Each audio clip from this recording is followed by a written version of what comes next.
کہ آج مسلمان اگر عزت، کبھی ڈنمارک میں نبی کی توہین، کبھی فرانس میں نبی کی توہین، مسلمان سڑکوں پہ آج، یہ سڑکوں پہ کیوں آتے ہو؟ قصور تمہارا ہے، تم نے نبی کی عزت کتابوں میں لکھی نہیں۔ پتلے جلا کے مجاہدین اسلام بن جاتے، عزت تو نبی کی لکھی نہیں۔ آج عیسائی بچہ مسلمانوں کے بچوں سے پوچھتا ہے تمہارا نبی افضل یا ہمارا عیسیٰ؟ مسلمان بچہ کہتا ہمارا نبی، وہ کہتا قرآن کھول سورہ مریم نکال، ہمارا عیسیٰ 3 دن کا بولا تھا۔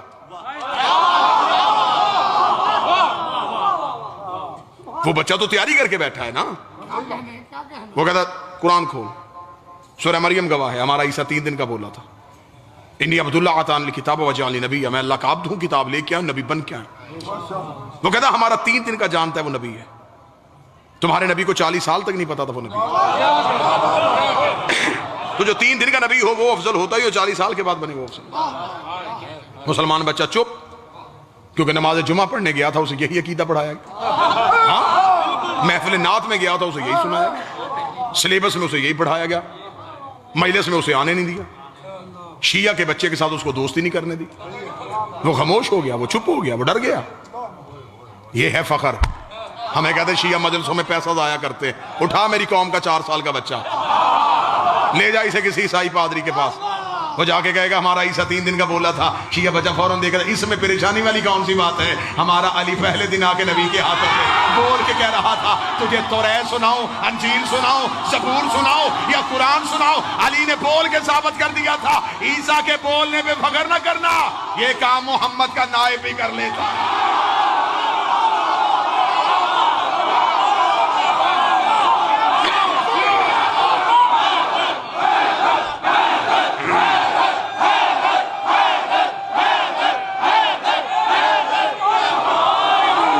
حسین عزت ہے،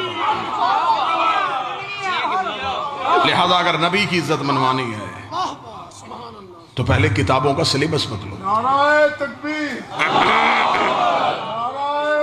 پانی بدلوا دو۔ ایک دور ہے تو بچہ کو چاہ پلاوے انہوں بندہ کروڑ بار اسلام کرتا ہے، تو میرا محسن ہے، تیرا بندہ محسن نو بھول جاوے نا، اے میرا سر نہیں، امیر کنار دی امانت ہے، بے شک اٹھ جائے جو سچی کرنی ہے، تے بندہ سلام کرتا ہے، تے جب بندہ محسن بھول جاوے نا، بندہ پتہ نہیں کتا پتہ محسن کہنا آدھا حیدر ہے، کوئی مننے یا نہ مننے، محسن کہنا آدھا حیدر ہے، کوئی مننے یا نہ مننے، اور جاندے بالو نبیاں ولیاں دی نہیں لگدی بیڑی بننے، چار مون نبی دے کعبے دے وچ، اور جہاں رب دے دشمن بننے، اندے منتے دی ماشا دے نپڑی سے، آج میں نپڑے دی گڑی نہ رہا ہے۔ عزت اسلام کی چاہتے ہو تو پہلے عزت نبی کی کرنا چاہیے۔ یہ نبی کی کیا عزت ہے؟ نبی الاول آ رہا ہے، دور بدل گیا ہے، اب نعتیں تبدیل کرو، تیرا کھاواں تے تیرے گیت گاواں یا رسول اللہ، تو جس کا کھائے تو اس کا گائے، اور جس کا نبی کھاتا رہا ہے۔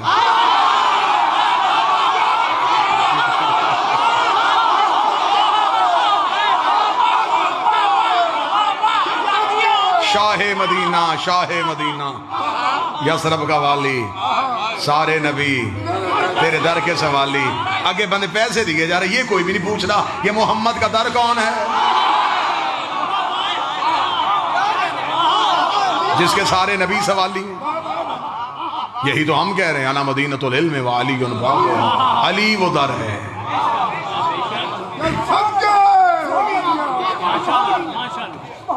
تیری بکریاں نو پاواں گی میں چارہ، حلیمہ میں نو نام رکھ، حسرت دیکھ، خواہش دیکھ،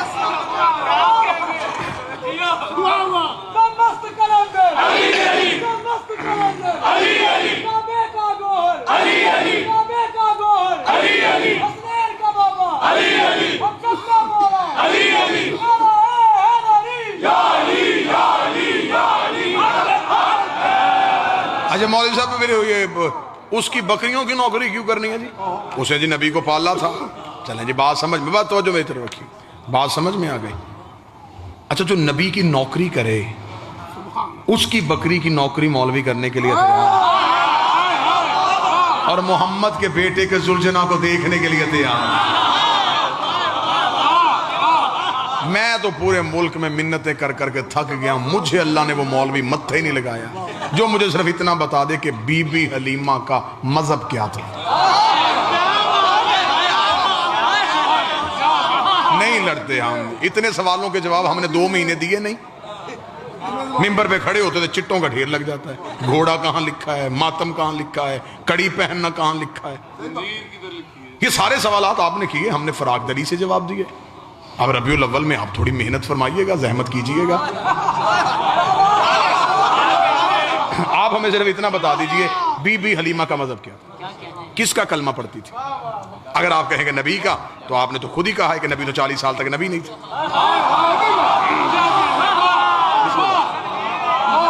اچھا 40 سال تک نبی نہیں تھے. جب نبی خود نبی نہیں تھے تو اس نے کس کا کلمہ پڑھا.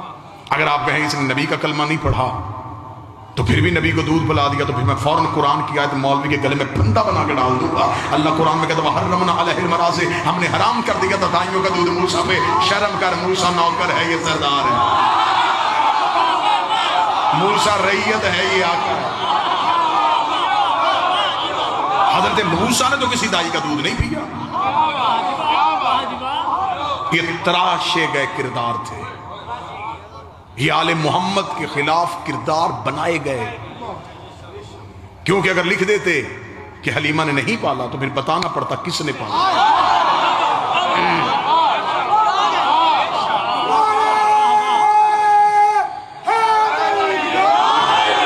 وہ ابو طالب بارے میں نہیں تھا, اس ابو طالب کا نام مورخ لکھنا نہیں چاہتا تھا. بادشاہ نے درہم و دینار کے منہ کھول دیے, اس نے نام کردار تراش دیے. چل ٹھیک ہے, تو نے جہاں جہاں تاریخ سے حضرت ابو طالب کے کردار کو فراموش کیا ہے, صرف اتنا بتا ہمارا نبی رہا کس کے گھر میں. حضرت ابو طالب. چل یہ بھی چھوڑ دے مولوی صاحب, ایک بات آسان, ربیع الاول میں یہ سوالات آپ کیجئے گا.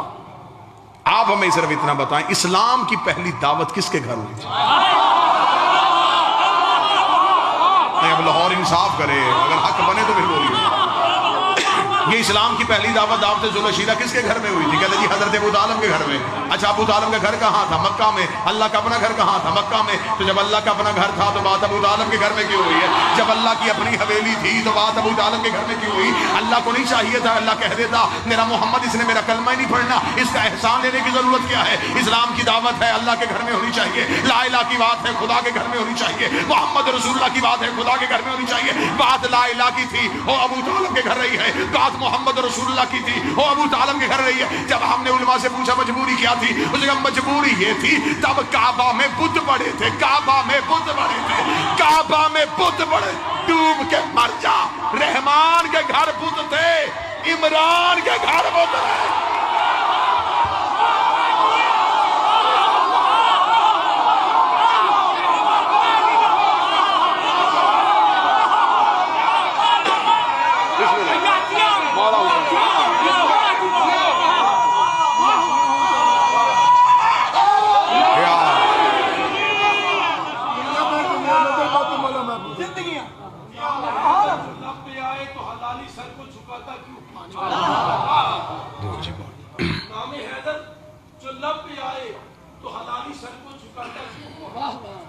چبھن سی اٹھتی ہے میرے دل میں, یہ میرے دل کو جلاتا کیوں؟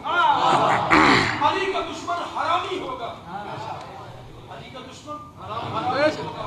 اے پاک محمد نے خود بتایا, اے لال میرے یہ میری غلطی تو ہر کسی کو بتاتا کیوں؟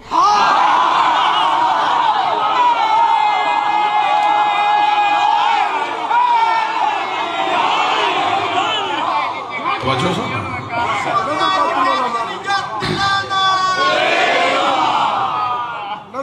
بتانا پڑے گا کہ پھر ابو طالب نے پالا.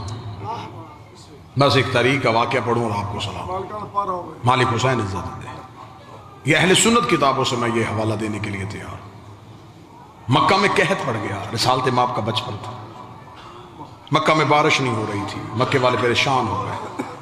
انہوں نے کہا ایسے کریں کہ جب بارش نہیں ہو رہی تو ایک دن ایسا منتخب کریں جب ہر قبیلہ اپنا بت لے کے آئے.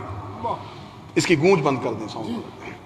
ہر قبیلہ اپنا اپنا بت لے کے آئے اور لا کے مکے کے کھلے میدان میں اپنے اپنے بتوں کو رکھیں, ان کے سامنے بیٹھ کے ان بتوں سے دعا کریں کہ بارش نازل کریں. اور جس قبیلے کے بت کے آگے گڑ گڑانے سے بارش ہو گئی, آج کے بعد پورا مکہ اجتماعی طور پہ اس بت کو سجدہ کرے.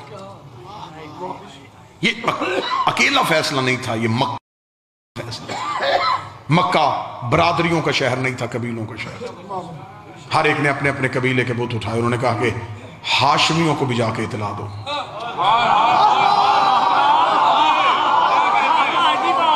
کہ ہم نے تو اپنے بت خانہ کعبہ کی دیوار پہ بھی لٹکائے, ہاشمیوں نے تو آج تک نہیں بتایا کہ ان کا بت کون سا, لہذا ہاشمیوں سے جا کے پوچھیں. مکہ کے 3 سردار اکٹھے ہوئے اور آئے. انہوں نے جا کے حضرت ابو طالب کے دروازے پہ دستک دی. اندر سے علی کا باپ. انہوں نے کہا ابو طالب, ساری زندگی نہ ہمیں ہاشم نے بتایا کہ ان کا خدا کون سا, نہ عبد المطلب نے بتایا کہ وہ کس خدا کو سجدہ کرتا ہے, نہ ہی تو نے بتایا کہ تو کس خدا کو جھکتا ہے. کل ہم نے مکہ میں تمام قبائل نے اپنے اپنے بت لے کے آنے, اگر تمہارا بھی کوئی خدا ہے تو لے کے آؤ, اگر نہیں تو پھر کل مکہ اجتماعی طور پہ فیصلہ کرے گا کہ ہاشمی کسی اللہ کو نہیں مانتے. ہر جب ابو طالب نے مسکرا کے فرمایا کہ کل ہم بھی آئیں گے, کل کے اجتماع میں ہم بھی شرکت کریں گے. مکے والوں میں یہ خبر بجلی کی طرح پھیل گئی. ابو طالب بھی آئے گا, کسے لے کے آئے گا, ان کا بت کیسا ہوگا, کسی کا سونے کا, کسی کا چاندی کا, یہ ہاشمی کیسا بت رکھتے ہوں گے, اچھا ان کے پاس بھی کوئی بت ہے. مکے والوں نے اس میدان کا جہاں انتخاب کیا تھا اپنے اپنے بت سجا دیے, سارے بیٹھ گئے اور نظریں ہیں ابو طالب کے گھر.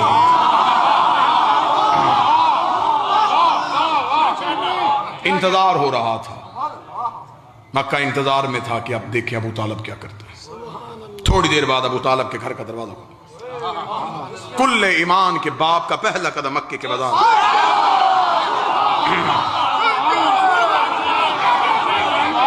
لوگ اپنے پنجوں پہ کھڑے ہوئے دیکھنے کے لیے. میں بالکل تاریخ پڑھ رہا ہوں, کتابیں کہتی ہیں کیا تھا, ابو طالب نے کاندھے میں 5 سال کے محمد کو بٹھایا.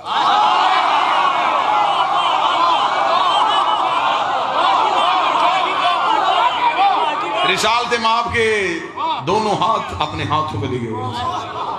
آج ابو طالب کے چلنے کا انداز بڑا نرالا ہے.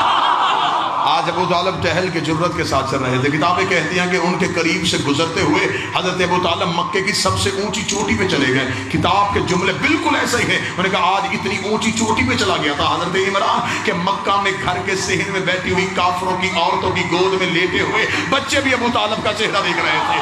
آج پورا مکہ ابو طالب کا چہرہ دیکھ رہا تھا. آج صرف میدان والے نہیں, گھروں میں بیٹھے ہوئے بھی حضرت ابو طالب کا چہرہ دیکھ رہے تھے. انہوں نے کہا ابو طالب, ہم نے کہا تو اپنے خدا کو لے کے آ, تو اپنے بھتیجے کو لے کے آ گیا ہے, کیا تو اپنے بھتیجے کی عبادت کرتا ہے؟ ابو طالب نے کہا خداؤں کو کیوں اکٹھا کیا ہے؟ بارش کے لیے. حضرت ابو طالب نے نبی کے دونوں ہاتھوں کو پکڑ کے آسمان کی طرف اٹھایا. میرے اللہ تجھے ان ہاتھوں کا واسطہ, آسمان سے بارش نازل کر. ادھر آسمان سے بدلی اٹھی, مکے میں بارش ہونی شروع ہوئی. رسالت کے چہرے پہ مسکراہٹ آئی. خدا نے کہا محمد بچپن میں احسان یاد کر لینا, آج اس نے تجھے بلندی پہ کھڑا کر کے تیری رسالت کا اعلان کیا ہے. کل پلانوں کا منبر بنا کے علی کی بلایا.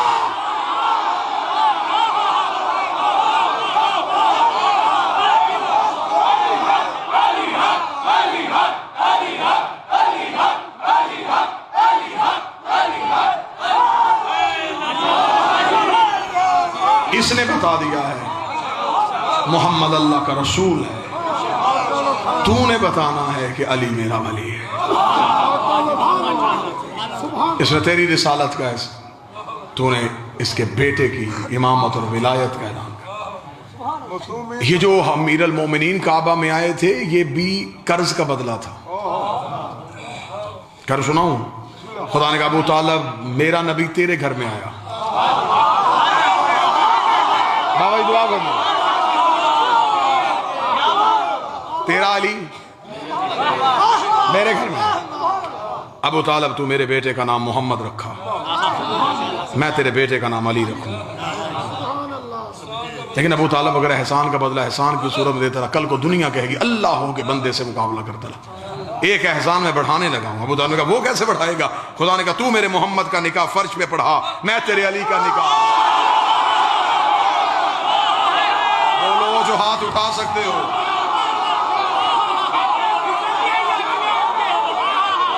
تو نکاح فرش پہ پڑھا۔